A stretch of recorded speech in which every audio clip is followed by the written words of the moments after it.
France's eastern border with Germany was protected by the impregnable Maginot Line, the last word in modern defence. This consisted of a linear fortress of concrete bunkers and tunnels with modern gun emplacements stretching from Belgium to Switzerland.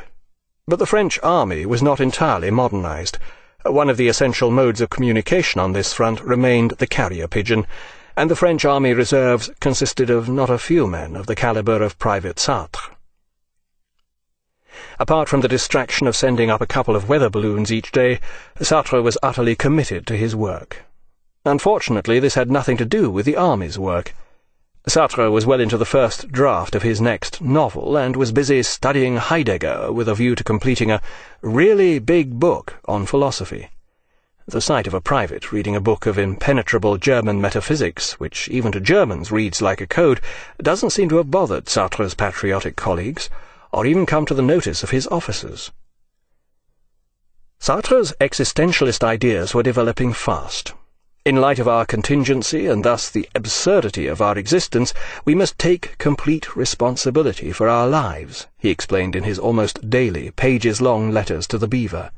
We have no right to bemoan our fate. Each individual wills his own destiny. He wills his character, and even the circumstances under which this character acts.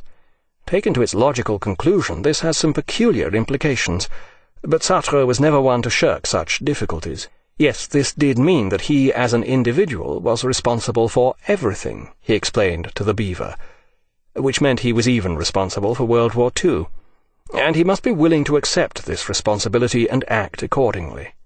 As he later put it, "This is my war. It is in my image, and I deserve it. Everything happens as if I carried the entire responsibility for this war, so I am this war." This seemingly ludicrous position is in fact far more defensible than many seemingly more plausible philosophical positions. One has only to think of nihilism, or Wittgenstein's claim that all philosophy was just a misunderstanding due to linguistic errors. As we have seen, Sartre's existentialism has its roots in both Hume's empiricism and Descartes' rationalism. Taken to their extremes, both of these veer toward lonely solipsism. Hume, we do not actually experience the individual existence of others. Descartes, if everything except "I think, therefore I am" is uncertain, then the existence of others must also fall into this category. Sartre merely grasps the bull by the horns. He shows the implications of both Descartes and Hume. It may go against all common sense, like most philosophy and much of modern science, but if we are true to our own consciousness, and fillet out all accepted prejudices and assumptions, Sartre's is a defensible position. It is also a brave one, filled with an almost Nietzschean fortitude and optimism. This is my lot. I will make the best of it. If I am free to change my life, I must be responsible for my life.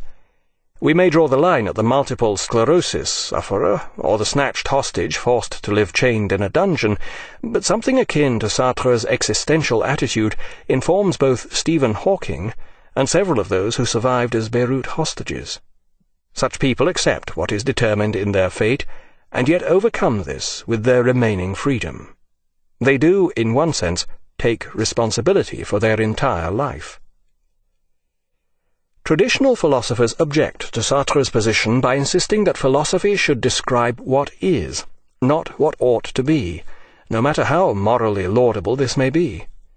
But existentialism insists upon plunging philosophy into action, so it's not surprising that it should at least partly appear to be a strategy for living. Admittedly, this comes close to being morally coercive, but at this stage Sartre's idea of good was sufficiently open-ended to exclude his existentialism from the charge of being merely a system of morality in disguise. Only later, as his existentialism became more socially involved, would this change. Meanwhile, unaware that he was merely a pawn in the existential condition of a meteorological private in the French army, Hitler overran Belgium, outflanked the Maginot Line, and invaded France. They have overstretched their resources and will be unable to defend such a large front, Sartre reassured de Beauvoir. But he must have changed his mind, for within a month carrier pigeon traffic on the entire eastern front came to a halt, as Private Sartre willed his and the French army's surrender. Sartre was now able to travel to Germany to study Heidegger in his native land, in a prisoner-of-war camp. Their conditions were no laughing matter. Even so, Sartre continued with his reading program as indefatigably as if he were still at the front line defending his native land. Heidegger held the key. It was he who had taken existentialism the next step beyond Husserl's phenomenology.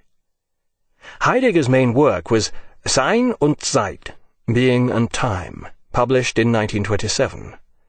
In this he denies traditional viewpoints such as those of Descartes and Hume.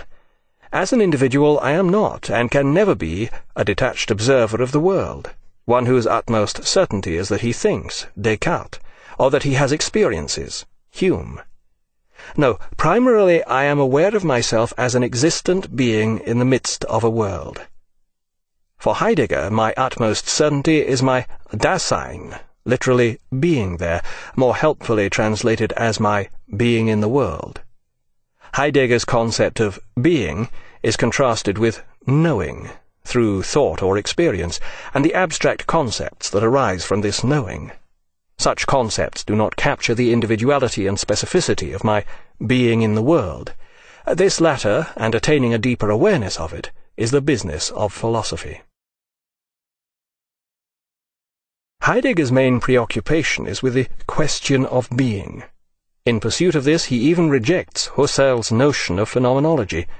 Acts of consciousness, free from all presuppositions, such as achieved by phenomenology, cannot be the fundamental source of our knowledge.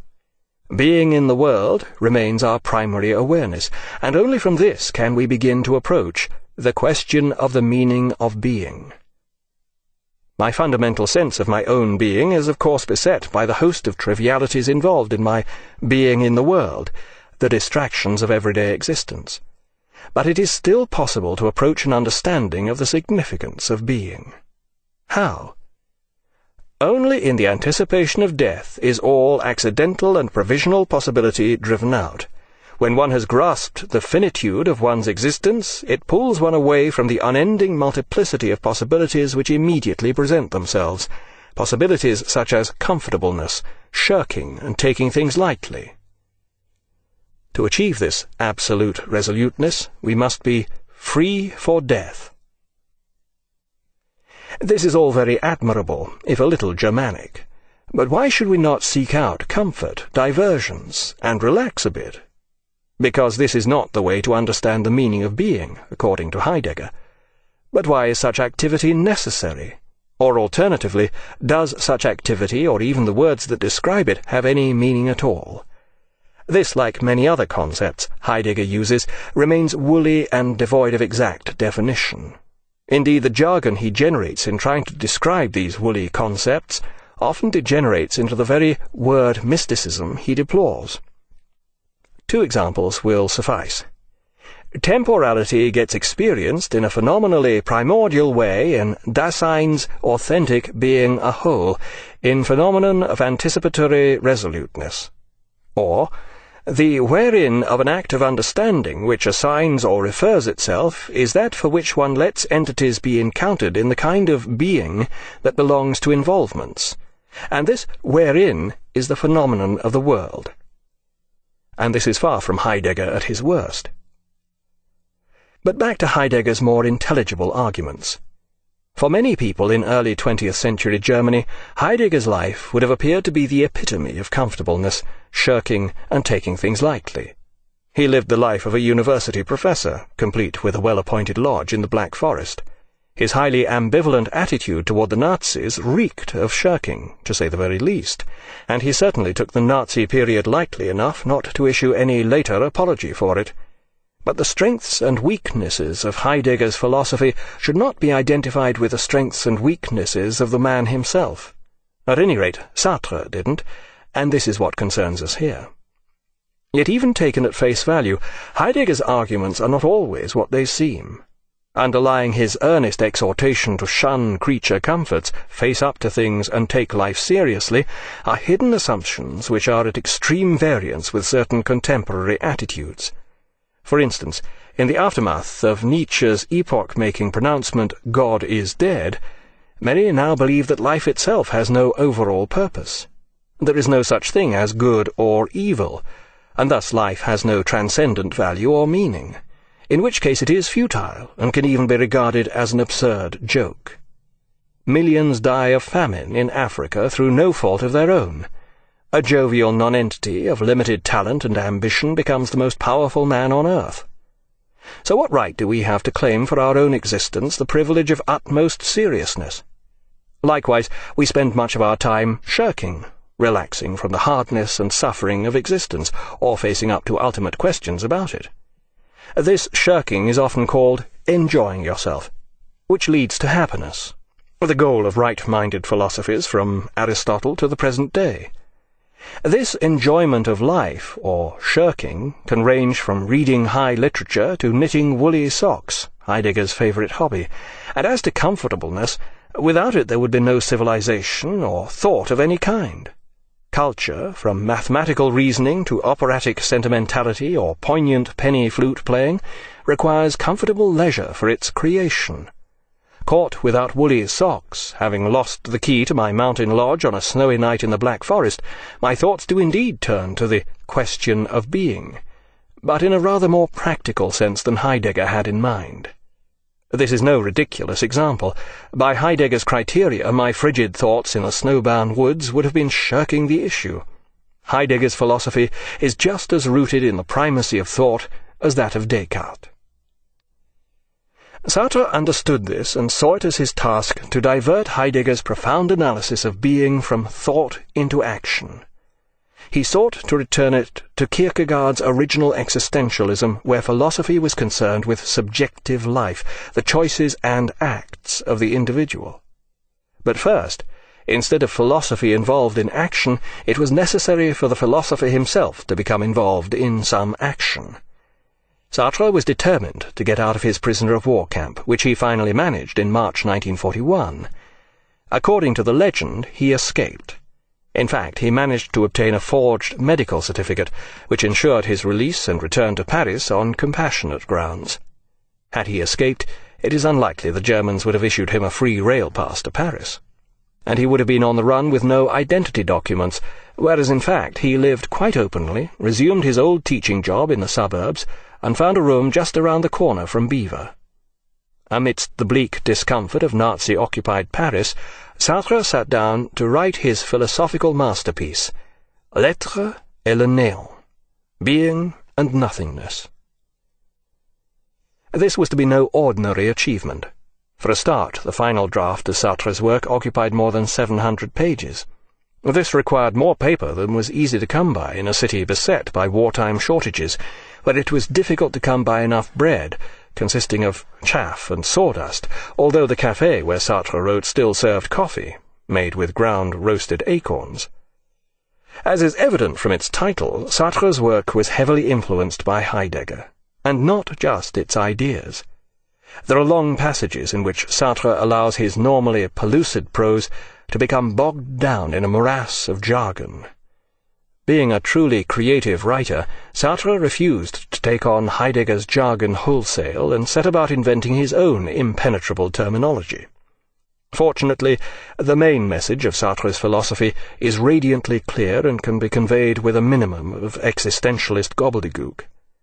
This was to be no ordinary book of philosophy, as he explained to de Beauvoir. There will be a few boring passages, but there will also be a few spicy ones. One concerns all holes in general, and the other focuses on the anus and love Italian style.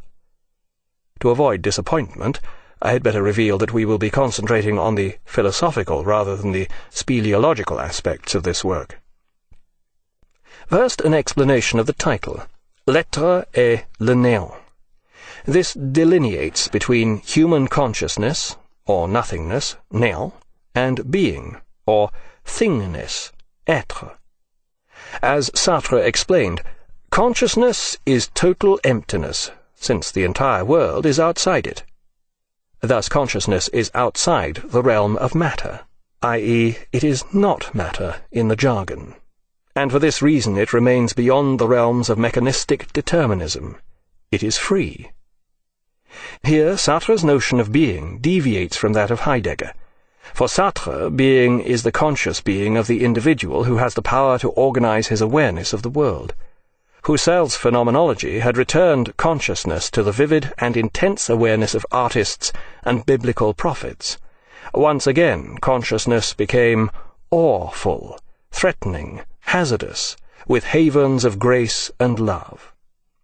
But Sartre, France's eastern border with Germany was protected by the impregnable Maginot Line, the last word in modern defence.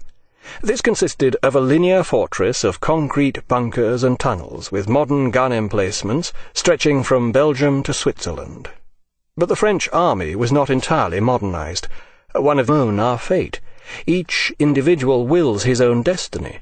He wills his character and even the circumstances under which this character acts.